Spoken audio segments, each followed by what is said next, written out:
We are taxing the wrong thing. And if we don't fix it, the American dream collapses under its own math.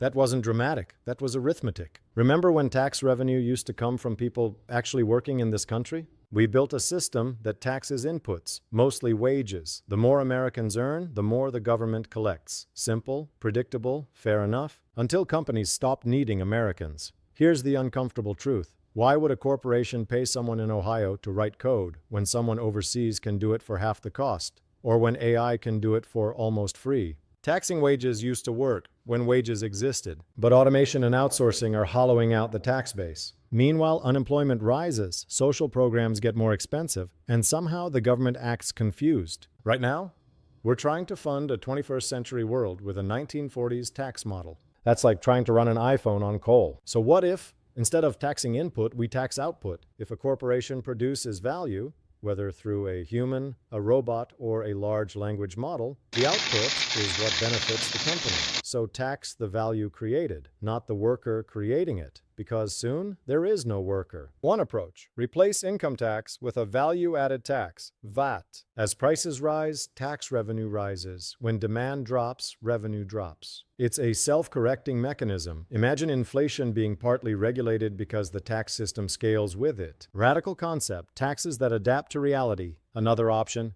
tax units of work. If AI writes software, that's still a product. If robots assemble microchips, that's still value. Just because a human didn't sweat over it doesn't mean society shouldn't benefit from the productivity. And outsourcing shouldn't be a tax loophole. If a US company profits from labor overseas, whether it's hardware, software, or pharmaceuticals, the value ultimately comes back here, so should the taxes. We can't keep rewarding offshoring while punishing American workers. Look, I survived a collapsing society. I remember what it feels like when the math stops working, when the system takes more than it gives. When people no longer see the point in trying. If we keep taxing labor while eliminating labor, well, fill in the dystopia yourself. America can still be the best country on earth, but we have to update the operating system. We need taxes that reflect reality, not nostalgia. If value is being created in America or for America, then America should benefit. Here's the truth. We can't keep asking workers to carry the entire system while corporations automate them out of existence. This is tough love patriotism, not pessimism. We can fix this. We have to. So tell me your thoughts. What would you tax in a world where robots do all the work? Subscribe, comment, share this video. If we don't talk about this out loud, the people in charge will pretend everything is fine, and it's not.